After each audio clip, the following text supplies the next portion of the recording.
I, 28F, have always felt like the black sheep in my family, especially when compared to my younger sister Elaine, 26F. Our parents, particularly our mom, have shown clear favoritism towards Elaine for as long as I can remember. I've never been able to figure out exactly why Elaine is the favorite, but it's been obvious since we were kids. When I was born, my parents were struggling financially and emotionally. They decided to let my aunt and uncle raise me for the first 6 years of my life. According to my aunt, my mom was dealing with severe postpartum depression, which made it difficult for her to care for me. My aunt and uncle didn't hesitate to take me in, understanding the severity of the situation. As a baby, I had no idea that my aunt and uncle weren't my real parents. I grew up in their loving household, feeling secure and happy. However, things began to change when I started school. My parents would visit occasionally, explaining that they were my real parents and that my stay with my aunt and uncle was only temporary. These visits were always confusing for me. I was excited to see my parents, but I also felt a sense of abandonment. I would watch them spend a few hours with me, playing and talking, but then they would leave, taking Elaine with them. This pattern continued, and it became clear that Elaine was always their priority. While my aunt and uncle provided me with all the love and care they could, the brief visits from my parents left me feeling unwanted. Finally, when I turned 6, my parents brought me back home. At first, I was excited to be reunited with my family, but the excitement quickly faded. I realized how different life was compared to living with my aunt and uncle. One of the first changes I had to adapt to was sharing a room with Elaine. She had always had her own room, and there was a spare bedroom that my parents could have given me. Instead, they insisted that Elaine and I share a room so that we could bond as sisters. Elaine hated this new arrangement and made her feelings clear. If I played too loudly or read books that my aunt and uncle had bought for me, Elaine would mock me, calling me names. Whenever I tried to decorate my side of the room, Elaine would scoff and call me childish. If I brought home a good grade from school and excitedly showed it to my parents, Elaine would roll her eyes and sarcastically call me the teacher's pet. When I practiced playing the guitar my aunt and uncle had gifted me, Elaine would tell me I sounded awful and should give up. Even small things like how I organized my toys or the way I talked about my day became reasons for Elaine to ridicule me. With time, I realized that the things I enjoyed doing became points of contention. The warmth and acceptance I had felt at my aunt and uncle's home was replaced with a constant sense of tension and conflict. Elaine had a problem with everything I did, and it made me self-conscious. Imagine your younger sister, someone you wanted to bond with, making fun of you for every small thing. It made me start doubting myself.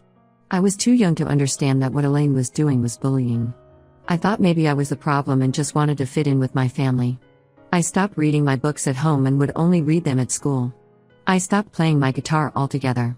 I did all of this hoping that maybe Elaine would accept me if I changed. Unfortunately, no matter how much I tried to adapt and fit in, Elaine's attitude towards me didn't improve. The more I tried to please her, the more I felt like I was losing parts of myself. Even when I stopped doing all the things that annoyed Elaine, she would find new ways to mock me. I remember in my early teens, I developed acne due to hormonal changes. Elaine would constantly tell me how ugly I looked and that my face was disgusting. Hearing this was so hurtful that I would cry and go to our parents. Instead of supporting me and telling Elaine off, my mom would tell me to stop crying and toughen up. Dad wasn't much help either, he would try to stay out of it. Mom would tell me how I needed to stand up to my sister instead of coming to her. As a result of Elaine's bullying and my parents' inability to make me feel safe and loved, I felt confused and isolated. I longed for the nurturing environment I had with my aunt and uncle, where I had always felt valued and understood. My aunt and uncle did come to visit whenever they could, and when they did, they would try to gently talk to Elaine and tell her not to trouble me, but she never paid them any attention. As I grew older, I slowly became a very angry teenager. I remember that even though Elaine was younger than me, she was more popular at school, and she didn't like that I was starting to make friends. She would try to sabotage my friendships by spreading rumors about me. This time, instead of asking my parents for help, I started standing up for myself. I would confront her about the rumors and tell my friends the truth. Elaine would complain to our parents, and I would sometimes get scolded, but I still felt a mix of satisfaction and guilt for retaliating. The last straw that proved to me exactly how much my parents favored Elaine over me was during my high school graduation. I had worked hard throughout high school and was graduating with honors. I wanted my parents' support and presence at the ceremony, hoping for their pride and encouragement. However, just days before the ceremony, my mother informed me that Elaine had a dance recital scheduled on the same day. Despite my graduation and her recital being hours apart, Elaine wanted my parents to attend her full dress rehearsal, and according to my mother, she needed them more. My mother assured me that my dad would be there to support me. Though disappointed, I resigned myself to the idea that at least one parent would be there for me. On the day of the ceremony, I was shocked when even my dad didn't show up. Apparently, my mom had called him urgently, saying Elaine was having a panic attack before her rehearsal and needed him there to calm her down. Dad chose to rush to Elaine's side instead of coming to my graduation. When I walked up to receive my diploma, I remember seeing no familiar face in the audience cheering me on. I felt nothing but a profound sense of loneliness and abandonment. Later, when I returned home, both my parents and Elaine were absent. I called them only to learn that they were still with Elaine, celebrating her successful rehearsal. Hours passed before they returned, jubilant and celebrating Elaine's performance.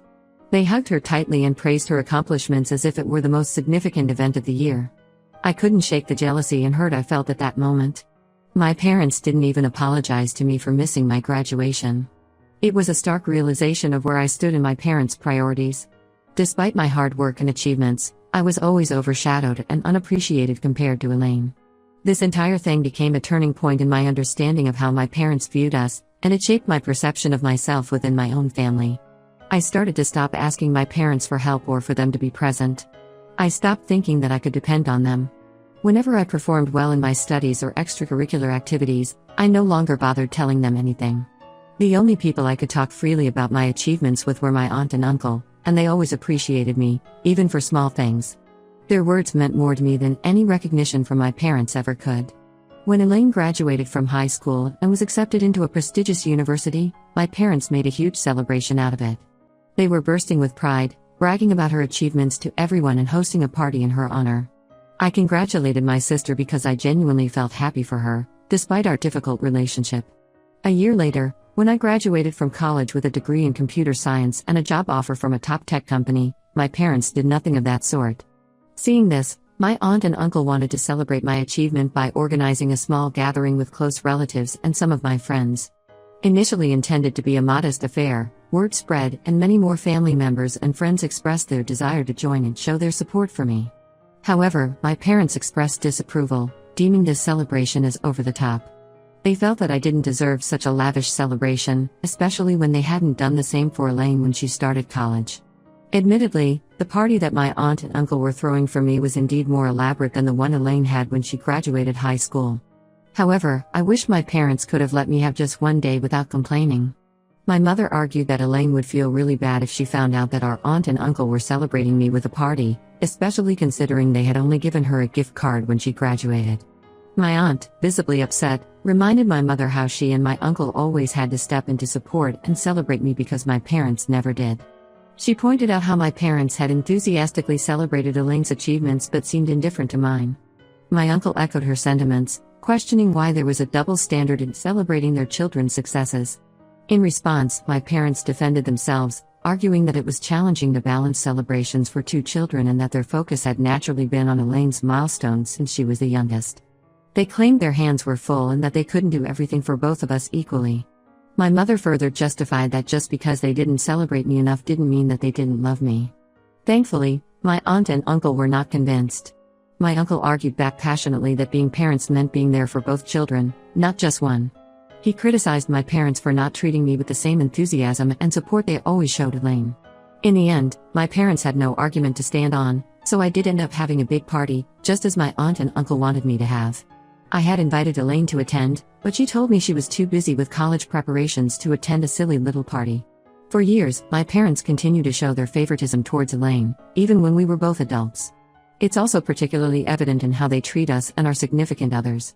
While Elaine and her boyfriend were always warmly welcomed to our family gatherings, I felt increasingly excluded, especially after I started dating my boyfriend, Jake. When family events came around, my parents would extend invitations to Elaine and her boyfriend without fail each year. However, after I introduced Jake to them, suddenly my parents had concerns about their gatherings becoming too crowded if they invited Jake as well. It felt like a double standard. What made it worse was how my parents viewed and talked about Jake. Despite his impressive academic achievements and successful career as a software engineer, they would find reasons to criticize him. Meanwhile, Elaine's boyfriend, who had dropped out of college and was still trying to figure out his career path, was never questioned or judged in the same way. My mother's comments were particularly hurtful. She once openly expressed to me how she would have preferred me finding a more family-oriented guy instead of someone like Jake, who was so career-driven. She even suggested that Jake would not be a good father to my future children. Despite her remarks, I continued my relationship because I believed in Jake and our future together.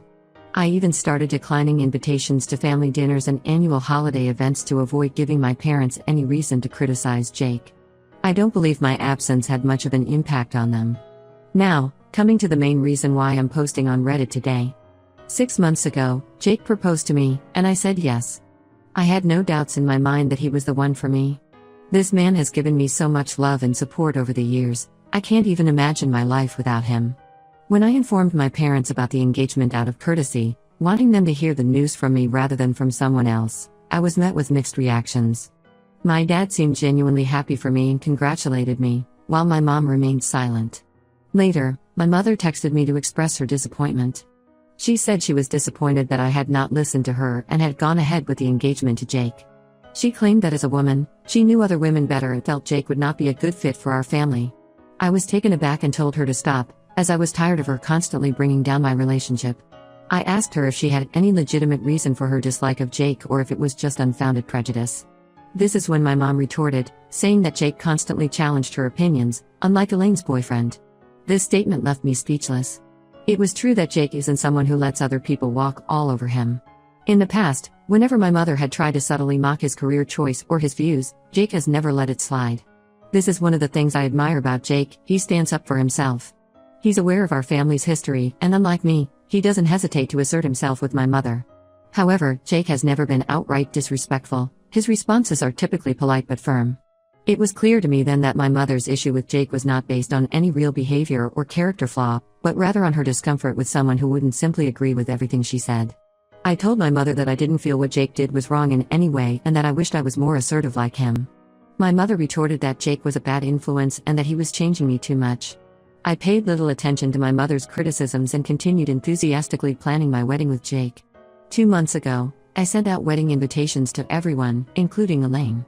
Despite not receiving any congratulations from Elaine after the engagement, I still harbored no ill feelings and extended an invitation to her for the wedding. To my surprise, Elaine declined the invitation without any explanation, which disappointed me somewhat. But what truly caught me off guard was when my dad called to inform me that while he would be attending, my mom had decided not to come. I knew my mom had reservations about Jake, but I had hoped that for the sake of our family and my special day, she would set aside those differences and join us. I was taken aback and asked why. My dad explained that Elaine had apparently planned a surprise birthday party for her boyfriend on the very same day, which my mom was going to attend instead of my wedding. This revelation was weird since I knew that Elaine's boyfriend's birthday was months away from my wedding date. I couldn't understand why they would hold a party on the exact same day as my wedding. Instead of confronting my mom first, I decided to reach out to Elaine directly to clarify things. Although we didn't often speak, I wanted to handle the situation with respect and dignity. I called Elaine and asked her straightforwardly about the birthday party and if that was really the reason she wasn't planning to attend my wedding. To my surprise, Elaine confirmed that this was indeed the case. She explained that her boyfriend had always wanted a surprise party, and they had originally planned it for his actual birthday, but they didn't have enough money saved up at the time. Hence, Elaine admitted that she had gone out of her way to make it up to her boyfriend by working hard and finding a special venue for their celebration that fit within their budget. Unfortunately, the only available date for this venue happened to coincide with my wedding day. I expressed my disappointment and gently suggested that she could have chosen a different date, emphasizing just how much I would have appreciated her presence at my wedding. However, Elaine replied that her boyfriend's happiness came above everything else and made it clear that she wasn't willing to change their party date just to accommodate my wedding plans. Her words stung, and she didn't even wait for me to reply before disconnecting the call. Later, when I called my mom to discuss the situation, she resorted to the same age-old explanation she often used with me. She insisted that Elaine would feel hurt if she didn't attend her boyfriend's party and reiterated that my dad was already planning to attend my wedding, so I shouldn't be selfish and expect her to come as well. I told her, my voice almost breaking, just how painful it was for me to constantly feel like she treated me as inferior compared to my sister. I explained to her that she could do as she wished, but I was no longer going to acknowledge her as a parent after this. My mother scoffed at my words and told me that I should not be so overdramatic over my wedding. After the fallout with my mom over her refusal to attend my wedding, I chose to cut off communication with her entirely. My main focus shifted to ensuring that Jake and I had the most beautiful wedding possible and that our celebration was filled with joy and love. Despite my disappointment with my mom, I was grateful that my dad honored his promise and stood by me on my special day. When Jake and I finally tied the knot, my aunt and uncle, who had already anticipated my mom's absence despite their urging, were understandably upset and disappointed. They had even warned my mom beforehand, emphasizing the importance of her presence. The fact that she still chose not to come struck a deep chord with them. What made matters worse was when Elaine uploaded pictures from her boyfriend's surprise party, where my mother could be seen dancing and drinking as if she didn't have a care in the world. The issue wasn't what she was doing, but the way they both seemed to flaunt their disregard for my feelings about their absence from my wedding. My mom never once called me or Jake to check up on us or congratulate us throughout the whole day. Post-wedding, my aunt and uncle didn't hesitate to confront my mom about her absence from my wedding. They didn't hold back, expressing their disappointment in her behavior and didn't mince words while telling her plainly that they were fed up with how poorly she had treated me over the years. They told her that they had given her more than enough chances to be a good mother, but she clearly only cared about Elaine. They went as far as to threaten her with consequences, including potentially removing her from their will. When Mom tried to argue back with them, saying how Elaine's boyfriend's party was important too, they informed her that they would make sure that I got every penny of their inheritance since I deserved it more than her. This was a huge thing to be said by my aunt and uncle, and completely unexpected. My mom, who had been struggling to justify her absence at my wedding until then, found herself in a tough spot after hearing this. After her confrontation with my aunt and uncle, she called me, pleading for forgiveness. Mom expressed disbelief at how missing my wedding had escalated into such a fiasco. During our brief talk, she lamented how unfair it would be if I received my aunt and uncle's inheritance instead of her. She urged me to persuade them not to proceed with any decisions related to their estate. Clearly, she was more concerned about inheriting money than fixing our strained relationship. Hence, I didn't engage in much conversation with her as I was on my honeymoon and wanted to preserve my mood. However, lately, after I came back from my honeymoon, she's been calling me almost every day, pleading for another chance to make things right between us. She suggested that Jake and I should have another wedding ceremony, this time with just close family members if possible, so she can also attend. She's expressed regret over missing my wedding and insists that I should give her an opportunity to remedy the situation. Her change of heart and persistent requests have put me in a tough spot. On one hand, I understand her desire to make amends, but on the other, it's hard to ignore the hurt caused by her absence and the deeper issues it represents. I don't want to plan another wedding just for her to attend. Also, out of nowhere, Elaine sent me a text saying how I should not have involved our aunt and uncle in our private matters and that Mom is really afraid of losing her inheritance. She said for the sake of Mom, I should stage another wedding just to restore the peace within our family. Ida, if I don't give in to the demands of my mom and Elaine to have another wedding? Update 1, it's been about 3 weeks since my last post, and a lot has happened. I want to thank everyone for their supportive comments and advice. Your words really helped me gain perspective on my situation. First, I talked to Jake about the whole situation. He was understandably upset about how my family had treated us, especially on our wedding day. He agreed that having another wedding would be unnecessary and potentially harmful to our emotional well-being. Jake believes I should stand up to my mom and tell her that she had her chance to attend our original wedding but she chose not to, so now she has to deal with the consequences of her actions. I decided to take Jake's advice and the advice of many commenters. I called my mom and had a long, honest conversation with her. I told her that I appreciated her apology, but I wasn't willing to have another wedding ceremony just to appease her. I explained that her absence at my wedding was just the tip of the iceberg, it was a culmination of years of favoritism and neglect. My mom tried to defend herself, saying she always loved me but found it difficult to connect with me after I lived with my aunt and uncle for so long. She claimed that she felt like she didn't know how to be a mother to me and that's why she gravitated towards Elaine. I told her that while I could understand her struggle, it didn't excuse her behavior over the years. I also addressed the inheritance issue. I made it clear that I had no intention of influencing my aunt and uncle's decision about their will. I told her that their choice was their own, and if she wanted to change their minds, she needed to speak to them directly and work on repairing her relationship with them. The conversation ended with my mom in tears, begging me to reconsider. I stood my ground and told her that while I was open to working on our relationship in the future, I needed time and space to heal. I also made it clear that any reconciliation would need to include acknowledgement of past hurts and a genuine effort to change. After my conversation with my mom, I received an unexpected call from Elaine. To my surprise, she wanted to meet up and talk. Curious about what she had to say, I agreed to meet her at a local cafe. When we met, Elaine seemed nervous and uncomfortable. She started by apologizing for missing my wedding and for her behavior over the years. She admitted that she had always been jealous of the close relationship I had with our aunt and uncle, and that she felt like she had to compete for our parents' attention. Elaine then dropped a bombshell. She revealed that she and her boyfriend had broken up shortly after his surprise party. Apparently, the stress of planning the party and the guilt of missing my wedding had put a strain on their relationship. She confessed that she regretted prioritizing the party over my wedding and that she wished she could turn back time. I was shocked by Elaine's confession and honesty. For the first time in years, I saw vulnerability in my sister. We ended up talking for hours, sharing our perspectives on our childhood and our relationship with our parents. Elaine admitted that she had often felt pressured by our mom to be perfect and that she resented me for seemingly having an escape with our aunt and uncle.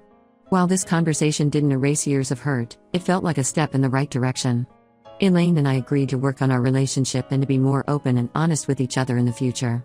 However, just as things seemed to be looking up with Elaine, I received some troubling news from my aunt and uncle. They called to inform me that my mom had shown up at their house, demanding to know why they were planning to leave their inheritance to me. Apparently, she had accused them of trying to buy my love and loyalty with money. My aunt and uncle were upset by my mom's behavior and accusations. They reassured me that their decision about their will was based on their love for me and their disapproval of how my parents had treated me over the years. They also mentioned that my mom had threatened to contest the will if they went through with their plan. This situation has created a new layer of tension in the family. I feel guilty that my aunt and uncle are facing such stress because of me, even though I know it's not really my fault. I'm also worried about how this might affect my budding reconciliation with Elaine. Jake has been incredibly supportive throughout all of this. He suggested that we take a short trip away to clear our heads and get some perspective on the situation. I'm considering taking him up on this offer. I'm at a loss for what to do next. Should I try to mediate between my mom and my aunt and uncle? Should I stay out of it entirely? How do I navigate my new relationship with Elaine in light of all this drama? Any advice would be greatly appreciated. Update 2. It's been about 2 months since my last update, and the situation has taken some unexpected turns. I want to thank everyone again for their support and advice. Your insights have been invaluable during this challenging time. After much consideration, Jake and I decided to take that short trip he suggested. We spent a week at a quiet beach resort, away from all the family drama. It was exactly what we needed: time to relax, reconnect, and gain some perspective on everything that had happened. During our trip, I received a call from my dad. He rarely reaches out independently, so I knew something significant must have happened. Dad informed me that Mom had suffered a minor heart attack. She was stable and recovering in the hospital, but the doctors advised her to avoid stress. Despite my complicated feelings towards my mom, I felt worried and guilty. Jake and I cut our trip short and returned home immediately. When we arrived at the hospital, we found Elaine already there, looking exhausted and worried. To my surprise, my aunt and uncle were also present. They explained that despite their recent conflicts with Mom, they couldn't stay away when they heard about her health scare. Their presence seemed to have a calming effect on everyone. When I entered Mom's hospital room, I was struck by how small and vulnerable she looked. Her eyes filled with tears when she saw me, and she reached out to hold my hand. For the first time in years, I saw genuine remorse in her eyes. Mom began to speak, her voice weak but determined. She apologized for her behavior over the years, admitting that she had let her insecurities and fears drive a wedge between us. She confessed that she had always felt inadequate as a mother, especially after giving me to my aunt and uncle for those early years. Instead of working to overcome those feelings, she had channeled her energy into Elaine, creating an unhealthy dynamic in our family. What she said next shocked me. Mom revealed that she had been seeing a therapist for the past month, trying to work through her issues and understand why she had treated me the way she did. She said that her heart attack had been a wake-up call, making her realize that she needed to make things right before it was too late. Elaine, who had been listening silently, suddenly burst into tears. She apologized for her role in the family dysfunction, admitting that she had often taken advantage of Mom's favoritism instead of standing up for me. She expressed regret for missing my wedding and for not being a better sister over the years. As we talked, years of pent-up emotions came pouring out. There were tears, accusations, and painful truths shared. But for the first time, it felt like we were all truly listening to each other. In the midst of this emotional conversation, my aunt and uncle joined us. They shared their perspective on the situation, explaining why they had made the decision about their will. They emphasized that it wasn't about playing favorites, but about trying to right what they saw as years of imbalance in the family. To everyone's surprise, Mom asked my aunt and uncle to keep their original plan for the will. She said that she now understood why they had made that decision and that she no longer wanted to contest it. She acknowledged that her behavior had been driven by fear and greed rather than love and concern for me. This conversation marked a turning point in our family dynamics. While it didn't erase years of hurt and resentment overnight, it opened the door for honest communication and healing. We all agreed to attend family therapy sessions to work through our issues and learn healthier ways of relating to each other. As for Jake and me, we're cautiously optimistic about these developments. We've decided to maintain healthy boundaries with my family while giving them a chance to prove that they're serious about change. Jake has been incredibly supportive throughout this process, reminding me that it's okay to protect myself emotionally while also being open to reconciliation. I know we have a long road ahead of us, but for the first time in years, I feel hopeful about my relationship with my family. It's a strange mix of emotions, relief, anxiety, hope, and lingering hurt. But I'm committed to working through these feelings and giving my family a chance to make things right. Thank you all for your support and advice throughout this journey. Your words have given me strength and clarity during some of the most challenging moments. I'll keep you updated on how things progress. Update 3. It's been 6 months since my last update, and I wanted to share how things have evolved in my family. The family therapy sessions we agreed to attend have been challenging but incredibly beneficial. We've had moments of breakthrough and setbacks, but overall, I can see a positive change in our family dynamics. My mom has continued with her individual therapy alongside our family sessions. She's made significant progress in understanding her past behaviors and working on changing them. There have been difficult conversations where she's had to confront the pain she caused me over the years, but she's shown a genuine commitment to making amends. Elaine and I have been working on rebuilding our sisterly bond. We've started having regular sister dates where we catch up and share our lives with each other. It's been nice to discover the person my sister has become without the cloud of resentment and competition hanging over us. My dad, who had always been somewhat passive in family conflicts, has also stepped up. He's acknowledged his role in enabling the dysfunction in our family and has been actively working on being more present and supportive. As for my aunt and uncle, they've been incredibly supportive throughout this process. They've participated in some of our family therapy sessions, helping to provide context and perspective on our family history. They've also maintained their decision about their will, but it's no longer a point of contention in the family. Jake has been my rock through all of this. He's been patient and understanding, offering support when I need it and space when things get overwhelming. His presence has been a constant reminder of the healthy, loving relationship I deserve. One of the most significant developments came last month when my mom approached Jake and me with an idea. She suggested that we renew our vows on our first wedding anniversary, with a small ceremony including our immediate family and closest friends. Unlike her previous suggestion of a second wedding, this felt genuine and not driven by guilt or ulterior motives. After discussing it thoroughly, Jake and I agreed. We saw it as an opportunity to celebrate our love and the progress our family has made. The ceremony was intimate and beautiful, filled with emotion and sincerity. Seeing my mom, dad, and Elaine there, genuinely happy for us, was a moment I'll cherish forever. I won't pretend that everything is perfect now. We still have our moments of tension and old habits sometimes resurface. But the difference is that now we have the tools and the willingness to address these issues head-on. I've learned that healing family relationships is a long, ongoing process. It requires patience, forgiveness, and a commitment from all parties involved. While I'm cautiously optimistic about the future of my family relationships, I'm also proud of the boundaries I've maintained and the personal growth I've achieved through this journey. Thank you all for your support and advice throughout this challenging time. Your words have been a source of strength and clarity. While our family story is still being written, I feel hopeful about the chapters to come.